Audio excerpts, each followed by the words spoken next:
It is a splendid day to just show up.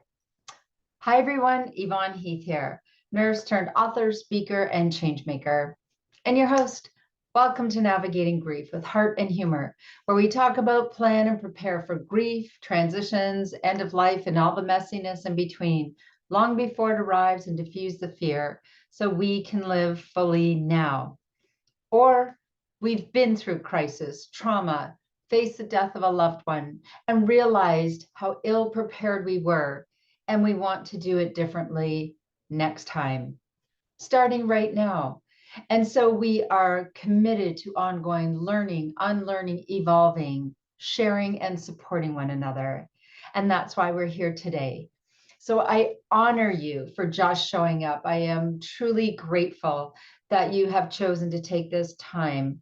And before we begin getting into our wonderful topic today, just want to share a fun fact for you. I love to make myself laugh. I like to make other people laugh. And I think it's always, no matter what is going on in life, we can always bring a little lightheartedness because grief and joy can coexist. And it's already serious enough.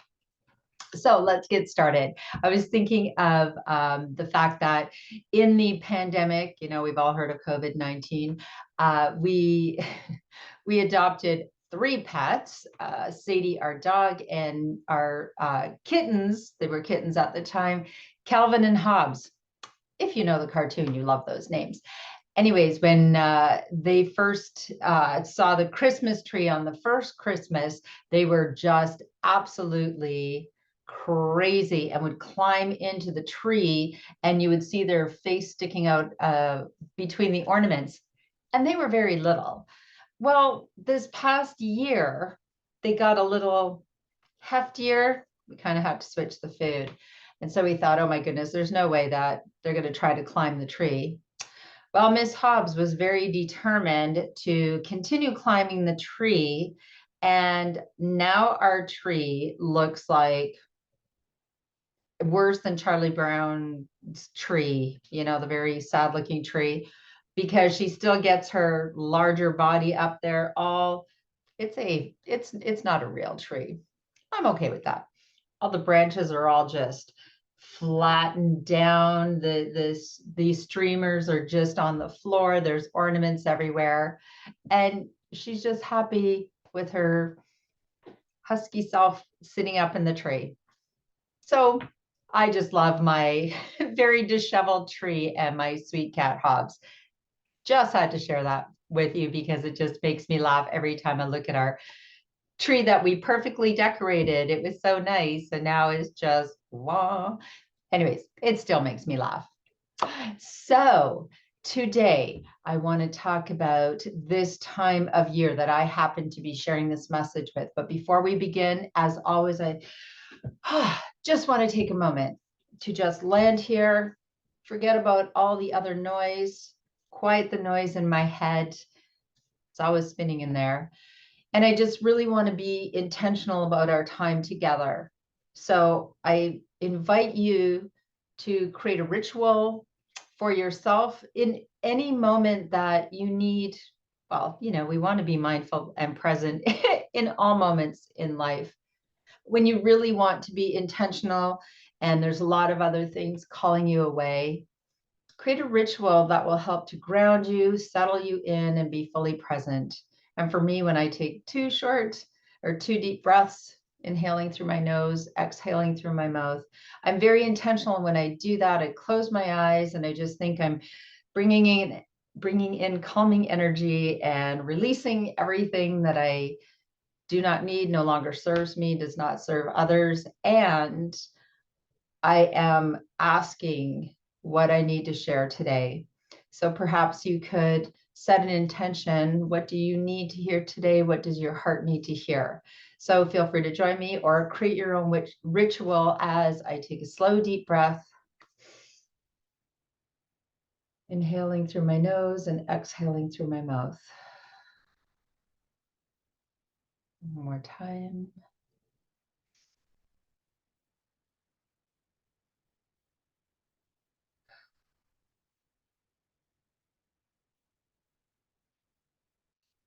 I just love that it is so simple. We often make things more complicated, right? I don't have time to be mindful or settle in, and that takes no time at all.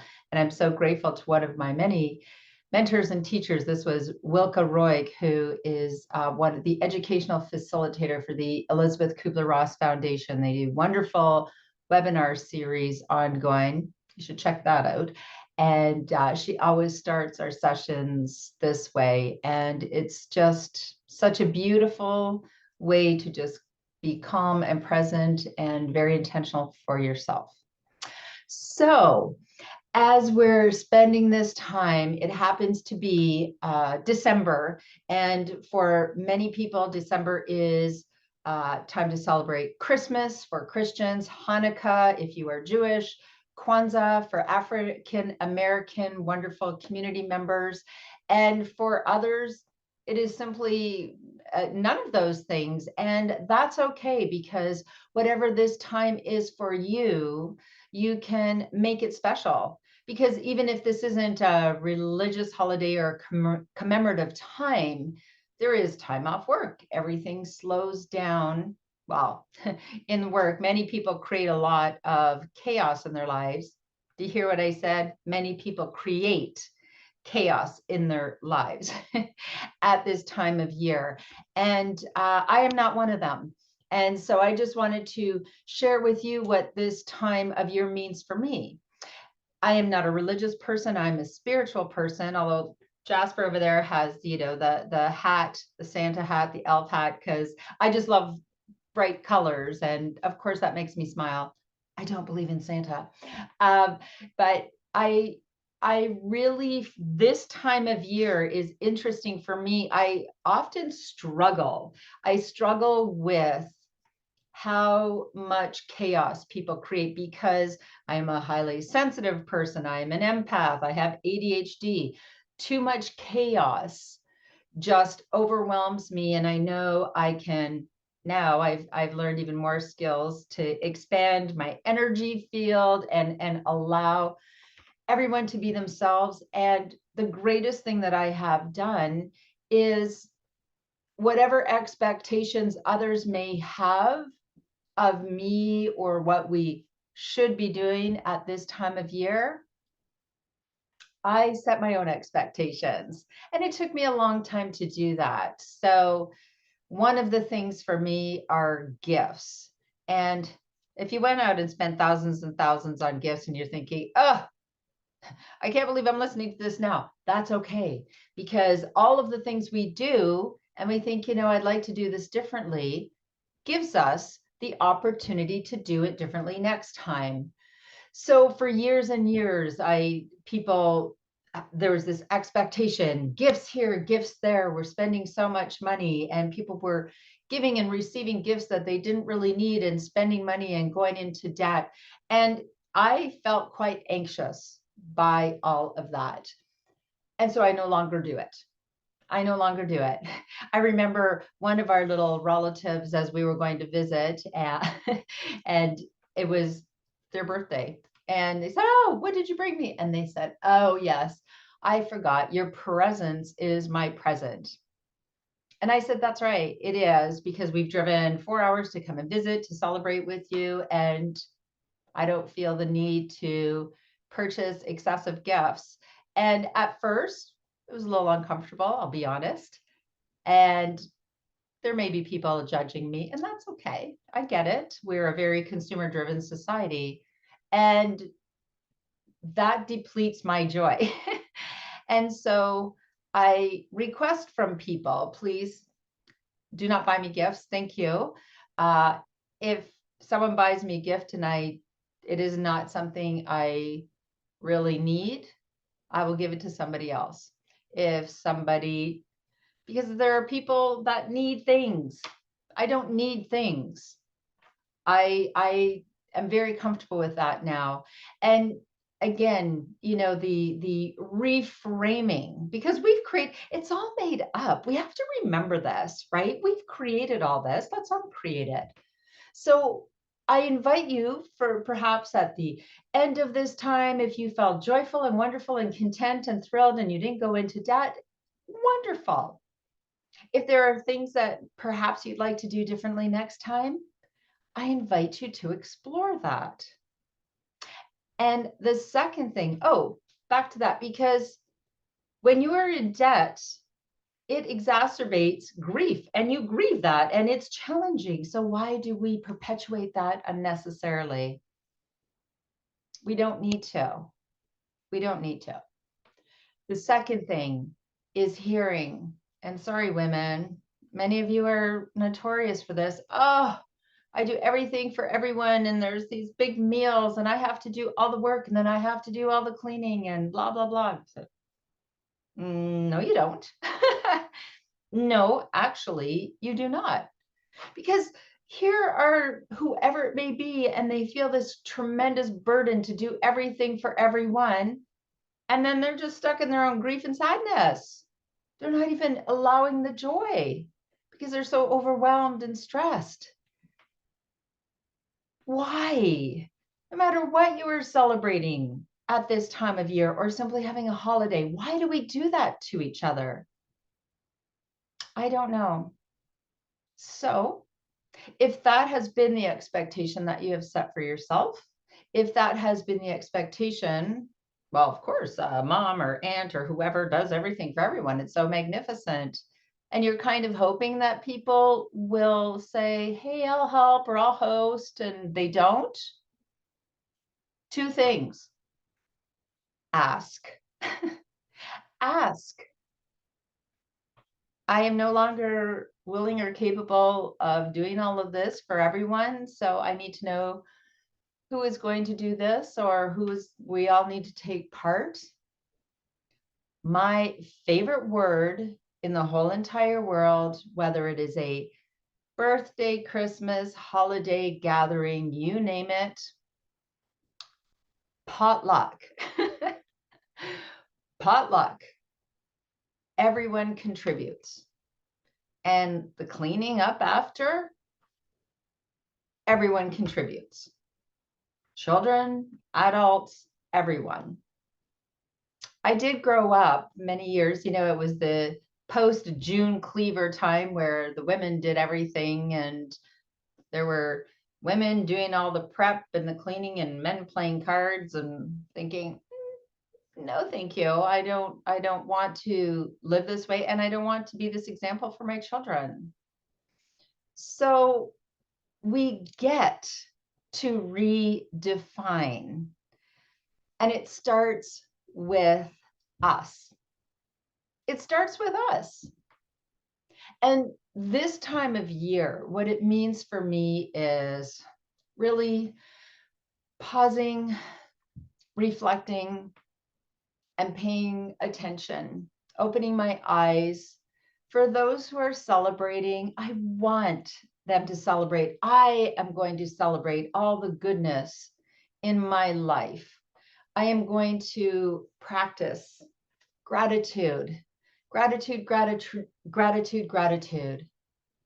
And I am going to be even more intentional with loving on people, with seeing who might be lonely at this time of year, who is struggling. Because again, it doesn't have to be celebrating or just showing up for those who are grieving. Let's let it all in. Let's let all the messiness, the flawedness, the celebration all together. Let's let it all in.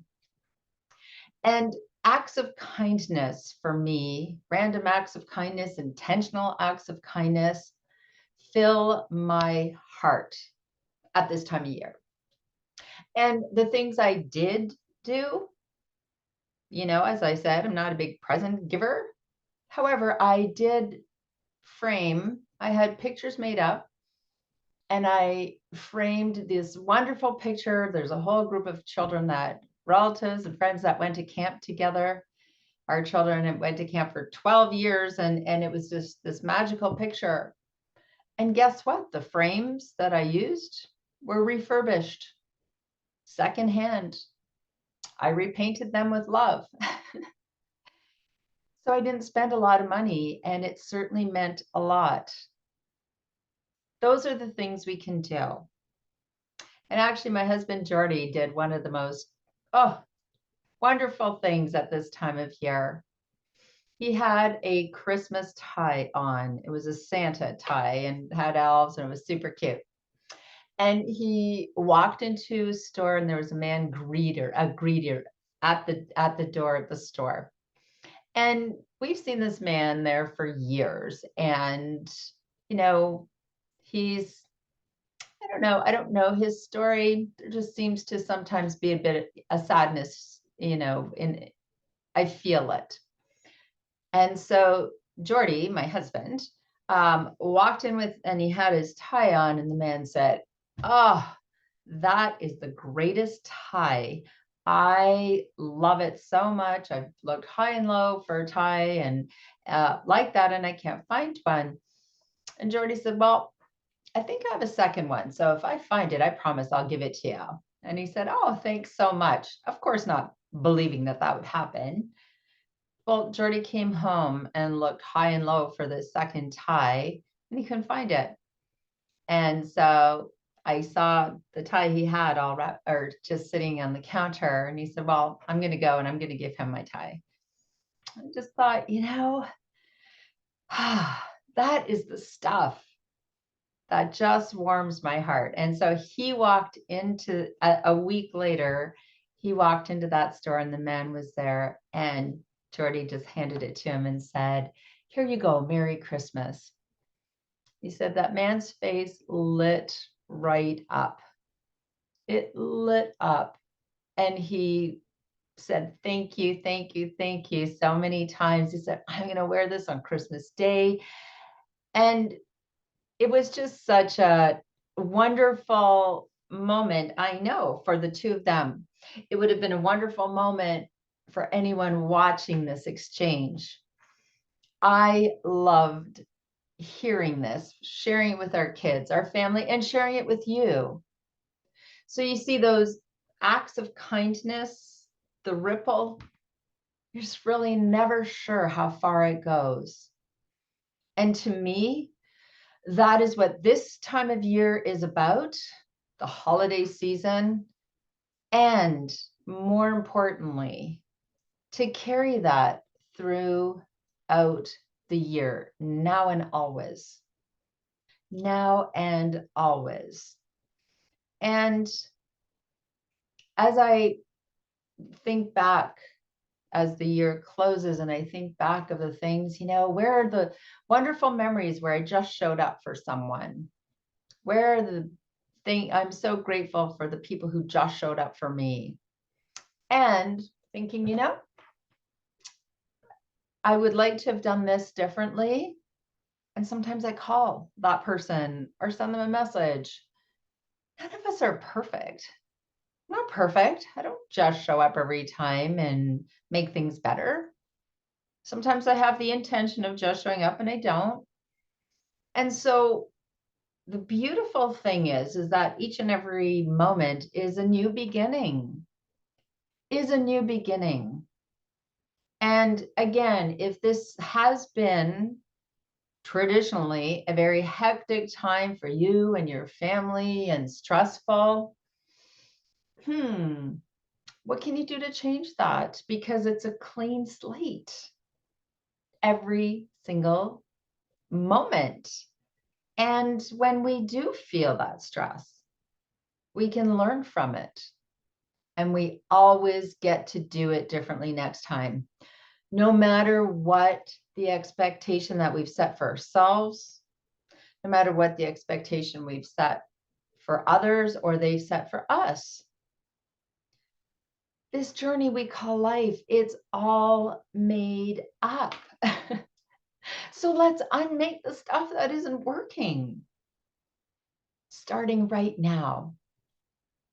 To me, that is something wonderful to think about, to lean into, and to be even more intentional, to allow the grief, the joy, the messiness, the flawedness, the imperfectness, and really, really just go inside.